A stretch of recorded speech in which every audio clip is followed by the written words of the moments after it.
ஜாதி மதமே பாராமல் நமது ஜனநாயக நாட்டிலுள்ள அனைத்து சகோதர சொந்தங்களுக்கும் எனது அன்பு நிறைந்த வணக்கத்தை தெரிவித்துக் கொள்கிறேன்.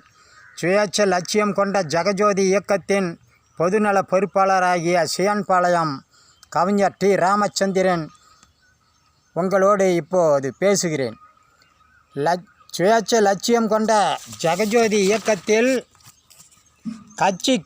கட்சிகளைப் போல ஏன் கிளைகள் இல்லை என்பதை பற்றிய விளக்கங்களை கூற இருக்கிறேன்.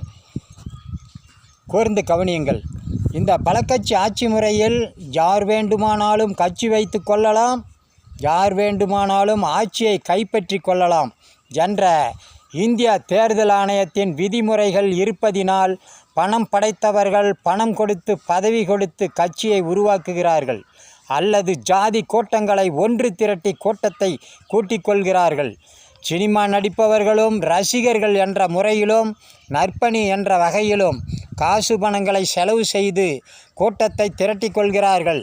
இவை எல்லாம் பலவிதமான பிரிவினவாதத்தை உண்டு பண்ணி சுயநலமாக செயல்படும் தனித்தனி கோட்டங்களாக உருவெடுக்கின்றது. போட்டி போட்டுக்கொண்டு இந்த கோட்டங்களெல்லாம் தன் கோட்டங்களின் வெற்றியே லட்சியமாக செயல்படுவதினால் தனக்கான எதிரி கோட்டங்கள் பழிவாங்கப்படுகின்றது. இது வாடிக்கையாக திகழ்வதை அனைவரும் தெரிந்த ஒன்றே. இதுபோல சுயேட்சை லட்சியம் கொண்ட இயக்கத்தில் திகழ வாய்ப்பு இல்லாத வண்ணம் நமது நாட்டுக்காகவும் ஒட்டுமொத்த நாட்டு மக்களுக்காகவுமே கொள்கை வகுக்கப்பட்டிருக்கிறது என்பதை தெரிவித்துக் கொள்கிறேன்.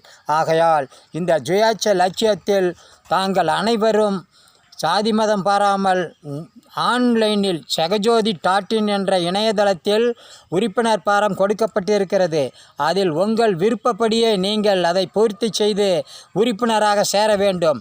கட்சிகளைப் போல கிளைகள் உருவாக்கப்படுவதில்லை இதிலே, அல்லது உறுப்பினர் சேர்க்கையும் நடைபெறாது.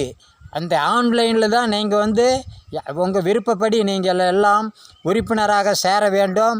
பொறுப்பு வகிக்க வேண்டுமென்றாலும் அரசாலும் தகுதி பெற வேண்டுமென்றாலும் உறுப்பினராக வேண்டும். இந்த ஜெகஜோதி இயக்கத்தில் ஒரு வித்தியாசமான கொள்கைகளோடு இந்த லஞ்ச ஊழல் இல்லாத, சாதி மத பேதமில்லாத ஒரு அறச்சாட்சி, நம்ம நாட்டில் ஒரு நல்லாட்சி நடக்க வேண்டுமென்ற கொள்கை தீட்டப்பட்டிருக்கிறது என்பதை தெரிவித்துக் கொள்கிறேன். அனைவரும் மறக்காமல் ஒன்றிணையுங்கள். நம் நாட்டுக்காகவும் நாட்டு மக்கள் அனைவருக்காகவும் நீங்கள் இந்த இயக்கத்தில் உறுப்பினராக வேண்டியது கட்டாயமாக ஆக்கப்பட்டிருக்கிறது. ஆகையால் இந்த கட்சிகளை எல்லாம் நம்பி காலத்தை வேஸ்ட் செய்யாதீர்கள். இந்த கட்சிகளை நம்பி நீங்கள் நம்பிக்கை துரோகத்தில் அகப்பட்டு கொள்ளாதீர்கள். மீண்டும் சொல்கிறேன், இந்த சுயேட்சை லட்சிய கொள்கையில் சுயநலமில்லாத அனைவருக்கும் பொதுநலம் பகிர்ந்தளிக்கப்பட்டிருக்கிறது. நன்றி, வணக்கம். சுயேட்சை லட்சியம் தொடரும். மீண்டும் சந்திப்போம். தூண்ட சிந்திப்போம். நன்றி, வணக்கம்.